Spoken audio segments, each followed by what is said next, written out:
During a family gathering, my daughter-in-law shouted, "Sign the deed to the house, or find a bench to sleep on." I thought I was helping by opening my home to my son and his wife after my husband's death. I've always been the welcoming type, the caregiver, the one who puts others first. But that night, in the middle of a simple family meal, I heard the words that tore apart everything I believed was love. From that moment on, I was silenced, discarded, and treated like a burden in the very home I helped build. But life showed me that it's never too late to stand up for yourself. I rediscovered my strength, fought for my rights, and with the help of people who truly cared, I transformed my pain into freedom. Today, at 64 years old, I am living proof that no one is too old to start over. I'm happy to have you here. Follow my story to the end and comment with the city you're watching from so I can see how far my story has reached. The smell of the roast still lingered in the air, and for a moment it seemed like everything was at peace. Esteban was talking about his work. Etten was laughing at a joke I barely heard, and I felt grateful to have my family gathered at the table. Ashley maintained that practiced smile, too elegant for the rustic setting of our country house. That's when she set down her silverware with a sharp click and looked directly at me. Her eyes as hard as stone. "Sign the deed to the house, or find a bench to sleep on." The sentence came without warning, like a lightning bolt from a clear sky. My body froze before my mind could comprehend what had been said. Esteban turned pale, Etten stopped chewing, and for a second time seemed to hesitate. I looked around waiting for a nervous laugh, a "just kidding," anything. But Ashley held her ground, awaiting my response as if it were a contract. I felt the blood drain from my face. I couldn't tell if it was shame, pain, or pure shock. She was talking about my house, my life, as if they were chips in a game I didn't even know I was playing. Everything in me wanted to react, but the words wouldn't come. The table, once a symbol of unity, had become a minefield of averted gazes and oppressive silence. No one said anything. Esteban looked down like a frightened boy. Etten went back to chewing in slow motion, trying to pretend nothing was happening. And I, still motionless, felt like an intruder in my own story. The sound of silverware, once mundane, now sounded like a sentence. The only voice still echoing was hers. Her words thundered through the room like a storm no one saw coming. I sat there, not knowing where to look, as if any movement might provoke another attack. Ashley went back to eating as if nothing had happened, and the others followed her lead, accomplices in the silence. My throat burned, but I couldn't find my voice to protest. It was as if I had been erased, replaced by an invisible and inconvenient presence. Esteban didn't look at me. Not once. His plate became a refuge for his cowardice. Etten seemed torn, his eyes darting from me to his parents, confused, uncertain. Inside I was screaming, begging for a word of defense, but on the outside I was all composure. Useless pride, a fragile disguise for a heart in ruins. Humiliated, I let my shoulders slump and continued to pretend I was chewing. The food, now dry, got stuck in my throat. I knew that any reaction would be interpreted as drama, an overreaction, a weakness. So I stayed silent. But that silence cost me dearly. It was more than embarrassment. It was the certainty that I was no longer welcome there. And so I began to disappear little by little in that room full of people. Stripped of my voice, of respect, of any trace of belonging. All that was left for me was the role of a spectator to my own exclusion. An inconvenient old woman in a home that no longer recognized her. It wasn't just shame. It was like being pushed out of my own life. It was then that I felt Sandra's eyes on me. Sitting by the fireplace, she had been almost ignored during dinner, like a piece of antique furniture. But now her eyes sought mine with a mixture of pain and solidarity. She stood up slowly, as if not to startle anyone, and approached me carefully. Her touch on my shoulder was light, but it went through me like a silent embrace. Unlike the others, she didn't look away. Instead, she sat down next to me without saying a single word for a few seconds. I almost broke down right there. Her presence was like a breath of air in the middle of a slow drowning. Sandra held my hand firmly, and I knew she had understood everything without needing to hear another word. Her eyes said, "I saw it, I know you're not crazy." For the first time that night, I felt that my existence still mattered to someone. Not as a burden but as a person. I wanted to ask if she thought I deserved this. But before I could say anything, she spoke. A simple sentence, but one that gave me a foothold where before there was only the fall. And in that moment my tired soul found shelter. She held my hand and said, "You don't deserve this, Dorothy." The days that followed were like walking through a cold dream. The house, once full of trivial sounds, footsteps, laughter, slamming doors, had now become a labyrinth of silences. The doors were always closed, and even the furniture seemed to have chosen sides. I walked on tiptoes, afraid of disturbing the fragile peace that only existed in the absence of my voice. Every room reminded me that I was no longer welcome there, as if my very footprints were stains. I tried to maintain a routine. I would prepare breakfast before everyone woke up, tend to the plants in the backyard, read in my corner. But these gestures lost their meaning when I realized they were invisible.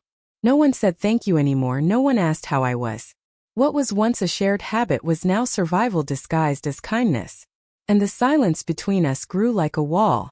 Even Etten, with his innocence, seemed to hesitate before approaching me. Esteban barely showed up to eat with me. Ashley would walk right past me as if I were part of the wallpaper. I would hear whispers behind closed doors, muffled laughter, and I knew they were talking about me, or worse, pretending I didn't exist. I became a shadow in my own story. It was there, among the cold silverware and averted gazes, that I understood. I was being erased, one piece at a time with a delicate cruelty, and no one seemed willing to stop it. Even breakfast began to taste like rejection. Esteban had always been my sensitive boy. When he was little, he would cry if I forgot to fold his shirts the right way. But now he seemed like someone else, or maybe just older and more afraid. We would pass each other in the hallways like strangers. Sometimes he'd say good morning, but his tone was rushed, uncomfortable. At lunch, he avoided sitting next to me, as if it might cause friction with Ashley. I could see the conflict in him. His eyes fled from mine as if guilt lived there. He never raised his voice at me, but he also never defended me. His cowardice was what hurt the most. I wanted to scream, to shake him, to remind him who he was. But something in him seemed broken, like a son who no longer knew where his loyalty should lie. And unfortunately, I knew who he was choosing. Sometimes I would hear him arguing with Ashley in their room. Muffled voices, accusations that came like cracks of a whip. I wondered if he even tried to argue on my behalf, or if he had already given up on including me in the equation of his own life. My presence was a burden he carried with shame, and that tore me apart more than any direct insult. I wanted to believe there was still love there, beneath the apathy and fear. But even Esteban's silence felt like a vote against me. I saw it in his eyes. He no longer knew who he was supposed to protect. Etten, on the other hand, still looked at me the way he always had. There was a sweetness in his gestures, even as they became rare. He would come to show me his drawings, tell me about his dreams, ask silly questions, all of it quickly, as if he were afraid of being caught paying attention to me. I would smile, pretending nothing was wrong, but my eyes pleaded, "Don't forget me too." One afternoon, he sat next to me on the couch in silence. We just sat there watching a cartoon he clearly wasn't paying attention to. His small fingers gently touched mine, and in that moment, I felt that a bond still existed.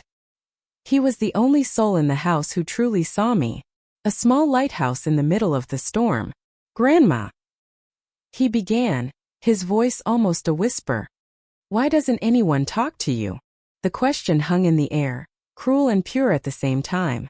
I smiled with teary eyes and said that sometimes people get confused, and that love doesn't disappear just because it's hidden. But he looked at me as if he didn't believe it. Etten was growing up, and with that, he was learning to read between the lies of adults. It was then that he faced me, his eyes wide, almost crying. And he said, with the courage only children have, "Grandma, are you going to leave?" he asked, fear in his eyes. Sandra arrived with a simple cake on a glass platter, and a look that said more than any dessert ever could.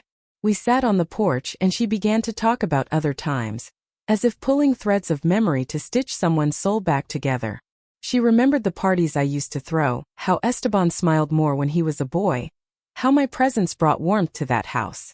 I listened in silence, trying to believe that those memories still belonged to me.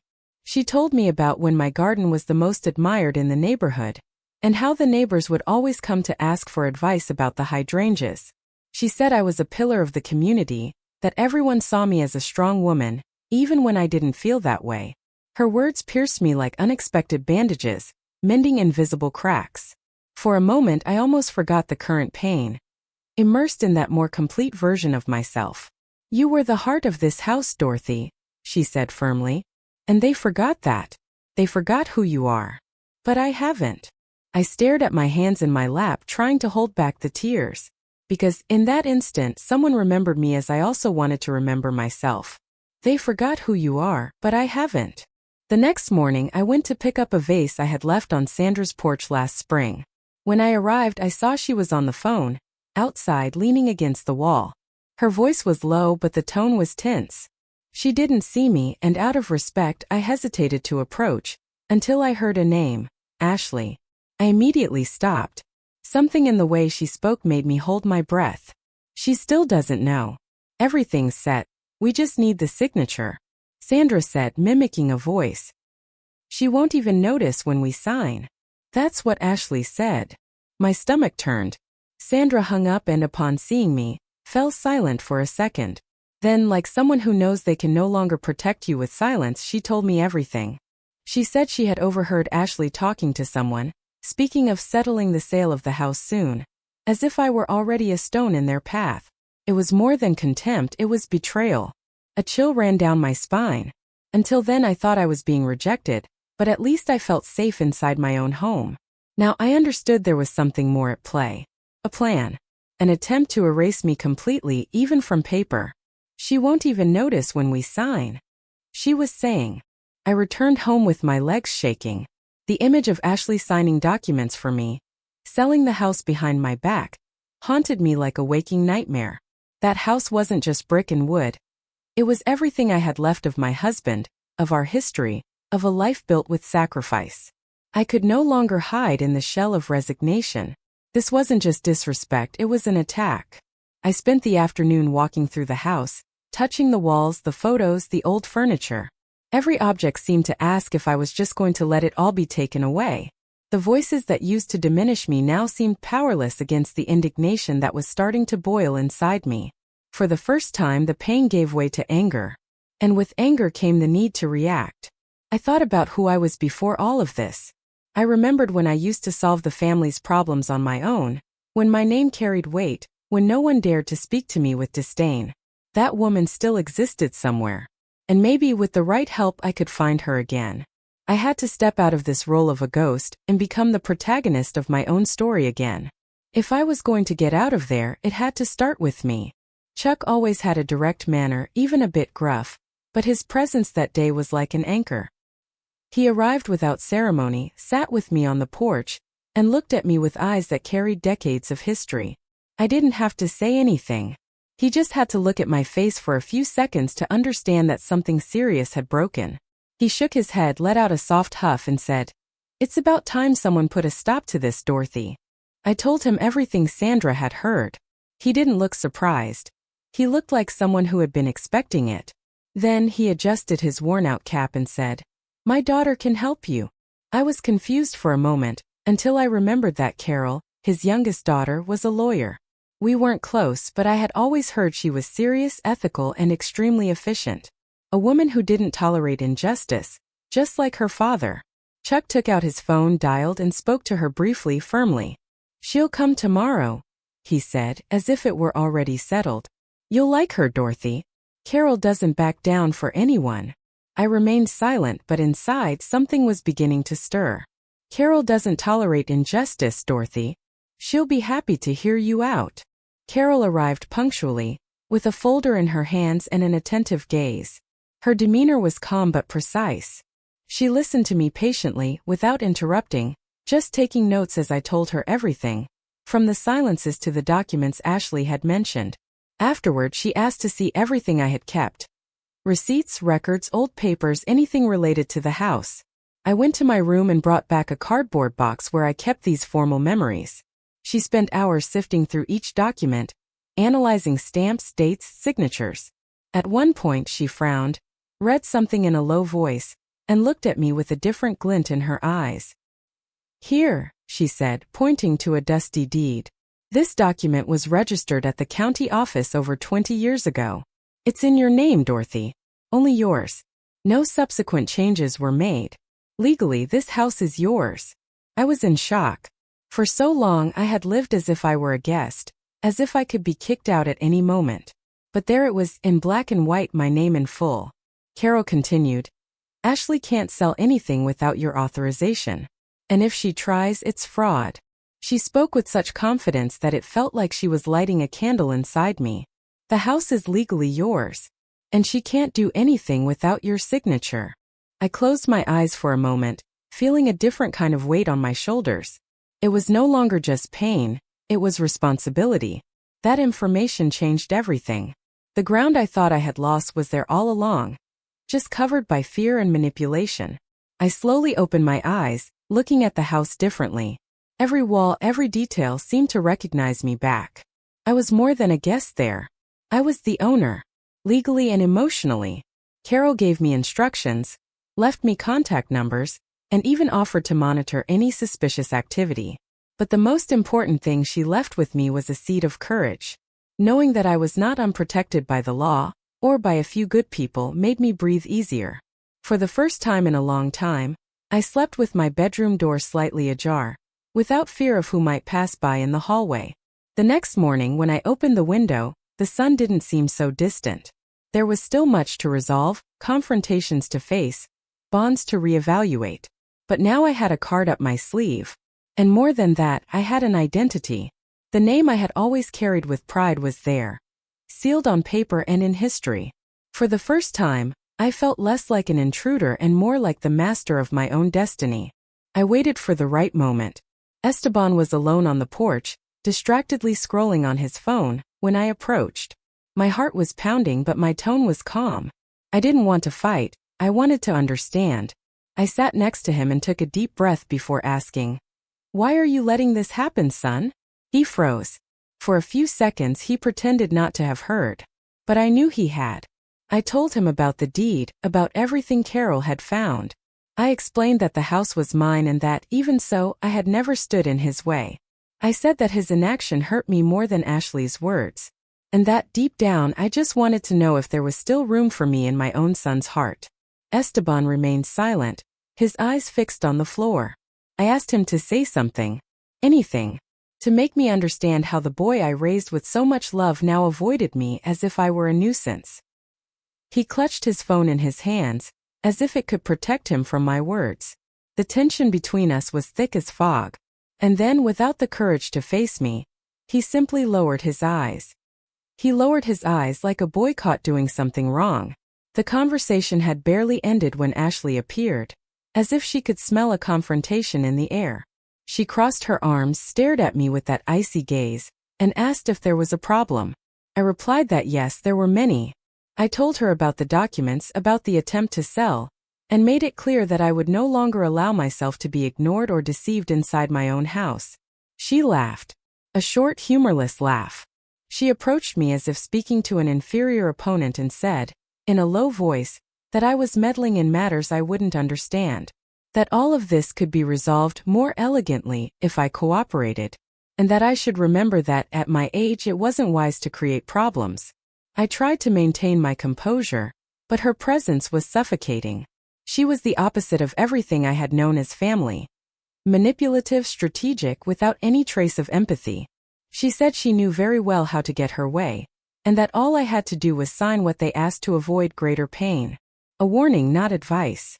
Her gaze was a threat dressed in elegance. And behind that coldness I realized, she thought she was untouchable. "You don't know who you're messing with," she said. Later, Esteban came into my room. For the first time in days he seemed less guarded. He sat on the edge of the bed without asking permission, and was silent for a while. Then, with a low voice and slumped shoulders, he began to speak. He told me that ever since Ashley came into his life, everything had been governed by rules that weren't his. That he had to measure every word, every gesture. That even the clothes he wore at home were chosen by her. He said he couldn't think clearly anymore. That Ashley was like an emotional labyrinth, one day sweet, the next cruel. That she told him he was weak, useless, that he would never have anyone better. And because of that, he lived in her debt. Grateful for every crumb of affection. I listened with a mixture of pain and relief. Finally, he was talking. Finally, he was shedding his armor. He confessed that he knew all of it was wrong, but that he was afraid. Afraid of losing his son, his stability, even his own identity. He cried softly. And I cried with him. Because there, for the first time, I saw not just my adult son, but the wounded boy who still existed inside him. She makes me feel like I'll lose everything if I don't obey. Etten was playing in the hallway with his sketchbook when he heard his parents' footsteps approaching the room. As he always did, he hid in the corner of the built-in closet, where he liked to pretend he was invisible. He didn't expect to hear anything important, but what he heard made him hold his breath. Esteban and Ashley were speaking in low voices, but not low enough for their words to go unnoticed by attentive ears. "This can't go on, Esteban. She's becoming a real problem," Ashley said, irritated. "We have to consider other options. A place where she can be well taken care of." Esteban hesitated. "Like, a nursing home?" "Yes, a nursing home. Or do you want to remain a hostage to your own mother?" Ashley replied coldly. "She's too old to fight back." Etten covered his mouth with his hand. Anger and fear mingled in his small chest. This couldn't be happening. Not to his grandmother. Not to the woman who had always been there for everyone. He waited for his parents to leave and stayed there, huddled, trying to understand why the world of adults could be so cruel. "She's too old to fight back," Ashley said. That night, Etten came to my room with teary eyes and a tense body. He sat down slowly beside me and remained silent, as if searching for courage in the shadows of the lit lamp. His fingers squeezed mine, and the way he looked at me said that something very serious was coming. It didn't take long for him to release the truth he carried in his heart. "Grandma, I heard them. Mom and Dad. They were talking about sending you to a place where old people stay." I felt the ground tremble. It wasn't a complete surprise, but hearing it from my grandson's lips was like a slow punch. He continued, his voice choked with emotion. "Mom said you wouldn't fight back. But you can fight back, right? Please." Tears welled up, but they didn't fall. I stayed strong for him. Etten rested his head on my shoulder and whispered, with a strength that only genuine love can provide, "You're still my hero, Grandma. Don't let them erase you. You're still my hero, Grandma. Don't let them erase you." In that instant, I understood that I no longer needed to react just for myself. It was for Etten, for what he saw in me, for the image he wanted to keep of the grandmother who once taught him how to plant tomatoes and face small fears with great courage. I couldn't let that memory be tainted by the humiliation that surrounded me every day. I woke up earlier the next day. I made coffee for myself and dressed with more care than usual. I took a notebook and started listing everything I needed to do. Review my documents, talk to Carol, look for real moving options. I didn't know all the steps yet, but I knew I couldn't wait any longer. It was time to make a move. The house seemed less oppressive that day. Not because the others had changed, but because something inside me was different. A small flame had been rekindled, and now it demanded action. I looked at my reflection in the mirror and recognized a gaze I hadn't seen in a long time. That of a woman who, even when afraid, chooses to fight. No more waiting to be pushed. I was going to walk on my own 2 feet. The ad was taped to the bakery window. Apartment for rent, 1 suite. Living room, simple kitchen. I wrote down the number without a second thought. The next day, I went to see the place with my heart racing, as if I were committing an act of rebellion. The building was old but well maintained. The stairs creaked and the walls had marks of time, but there was a quiet dignity in every detail. The apartment was on the 3rd floor, overlooking the canopy of a tree that swayed gently in the wind. The building manager showed me the rooms. A small bedroom, a living room with wide windows, a kitchen that smelled of soap and possibilities. There was no luxury, but there was also no tension. It was like stepping into a neutral space, where no one judged or silenced me. I walked calmly across the tiles, imagining my books on the shelf, my plants in the window. I took a deep breath and felt something I hadn't felt in a long time: freedom. The silence was no longer a threat. It was an invitation. I smiled to myself, realizing that this place could be my refuge, my new beginning. It wasn't just an escape, it was a decision. It was modest, but it was quiet. And it was all mine. The next morning, I gathered the family in the living room. Ashley crossed her arms as soon as she saw me there, as if already preparing for a fight. Esteban looked uncomfortable, sitting on the edge of the sofa. Etten stood by my side, discreetly holding my hand. I took a deep breath and announced in a firm voice, "I'm moving out. I found a place of my own, and it's already decided." The silence was absolute, broken only by the sound of the wall clock. Ashley was the first to react, trying to laugh. "You're moving out? Alone?" But her voice trembled. Esteban looked at me in astonishment, as if he had never considered this possibility. I explained without tears that I needed peace, that living among closed doors was like dying a little each day. I spoke clearly. I wasn't running away, I was choosing to live, that I still loved them, but I could no longer erase myself to exist in that house. Ashley tried to argue, said it was an impulsive decision. Esteban said nothing, but his eyes said it all, regret, perhaps fear. Etten hugged me tightly and said softly, "I'll come visit you, Grandma." The confusion in the air was palpable, but for the first time it was my voice that was leading the scene. Ashley's eyes widened, and Esteban looked like he couldn't breathe. Sandra showed up early on Saturday, with gloves on her hands and determination in her eyes. She didn't let me carry anything alone, as if she understood that each box was more emotional than physical. We filled her car with the few things that belonged to me: clothes, books, photos, and a few pans. Nothing else tied me there. The rest, what couldn't fit inside of me, was left behind. When we arrived at the new apartment, we opened the windows together. The sun came in timidly, and the smell of fresh paint mixed with the scent of the flowers Sandra had brought. We decorated little by little.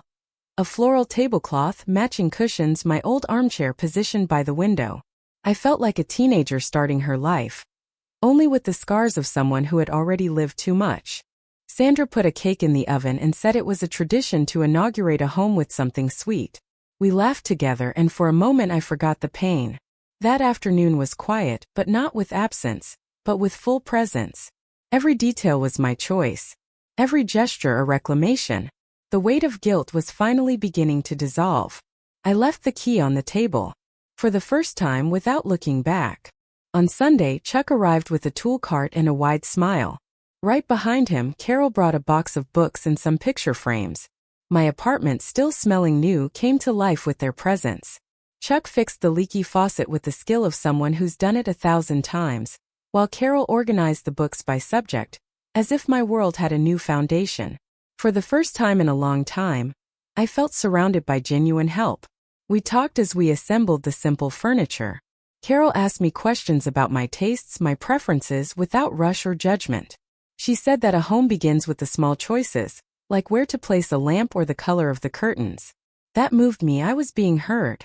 Chuck, in his direct way, brought fresh bread and announced that I was forbidden from being alone on weekends. I laughed, emotional, feeling a warmth in my chest. At the end of the afternoon, we all sat on the small balcony to watch the sunset.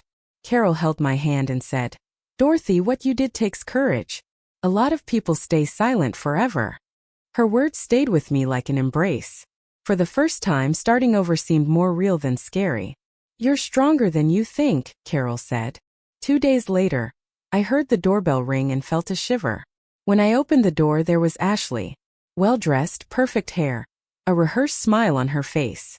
She offered a cake and a "may I come in?" as if nothing had happened. I let her in out of curiosity. I wanted to see how far she would go. She sat on the sofa like someone visiting a distant relative and began to speak in a calm, almost sweet tone.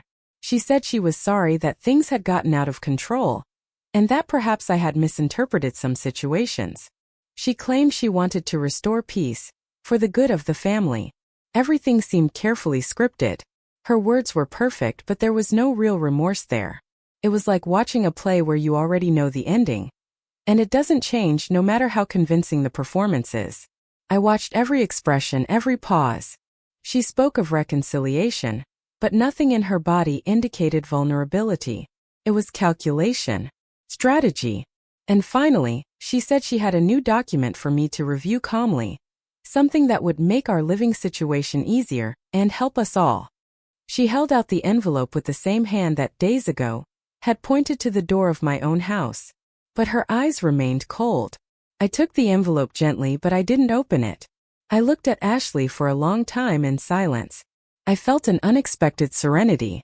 There was no more fear, no insecurity, only certainty. I placed the envelope on the table without even tearing it open. I said I didn't need to see the contents because I already knew what was in it. Another attempt at control disguised as reconciliation. And that the woman who used to accept things silently no longer existed. Ashley tried to maintain her smile, but her eyes narrowed with a trace of impatience. She said I was being drastic, that this could harm the family's harmony. I smiled back without irony. I explained that the only thing that had harmed this family was the constant disrespect, and that I was no longer willing to pay that price with my peace. She left, saying she still hoped I would reconsider. I didn't reply. I just closed the door firmly and stood there for a few seconds, feeling the silence that remained, but it was a chosen silence, not an imposed one. A silence that belonged to me. I am not going to give up on myself. Ashley was growing more and more impatient. After my refusal, she began to act as if time were against her. She insisted with Esteban in increasingly tense conversations, which Sandra said she could hear even with the windows closed. "You need to resolve this now," she would say, pacing back and forth. Esteban, with his shoulders slumped, would just listen, without the courage to confront her. But on that day she went too far. "Just forge the signature. She won't even notice," she whispered, pushing a paper in front of him. Esteban hesitated. He said it was illegal, dangerous. But Ashley cornered him with promises and emotional blackmail. She said it was for the good of the family, that he wouldn't lose anything, that it was just a shortcut. And she finished with a chilling sentence. "She won't even notice. She's too old to keep up with these things." Without answering, Esteban picked up the pen with a trembling hand. That act broke in two what little was left of the man he once was. What they didn't know was that, outside, Carol was already watching everything. And what she saw would change the course of that story forever. "She won't even notice," she whispered. Carol didn't waste any time. The next day, she went straight to the courthouse and filed a formal complaint. She gathered evidence, recordings of conversations, and attached a copy of the deed that proved my sole ownership of the house. Everything was done with legal precision and personal courage. She knew that taking on Ashley was like lighting a long fuse, but it was what needed to be done. The case was opened urgently. The judge, upon receiving the complaint, scheduled a preliminary hearing. Ashley tried to downplay it, saying it was a family misunderstanding. But the evidence spoke for itself. The text messages, the draft with my copied signature, and the witness statements were decisive. Esteban was called to testify. Trembling, he confessed. "She pressured me. I knew it was wrong, but—" He didn't finish the sentence. The judge interrupted him with a stern look. Ashley, with no options left, was silent for the first time in a long time. The case would not be dismissed. There would be a trial. And now, everything she had built with manipulation was beginning to crumble before the law. The judge had no doubt. She had crossed every line. The courtroom was full. I sat with cold hands but a steady heart. When I was called to testify, I stood up with the dignity I had left. I walked to the center of the room and took a deep breath. It wasn't just about the house. It was about me. About all the times I was silenced, diminished, discarded. I looked at the judge, then at Ashley and Esteban. I spoke about my life. About the years dedicated to my family, the silences I swallowed, the closed doors. I said that getting older didn't make me a burden, and that my age was not an argument for being eliminated. I told them how I was pushed out of my home with words disguised as decisions. How I survived each day alone, and finally found the courage to stand up. Esteban wouldn't look at me. Ashley kept her chin up, but her expression wavered.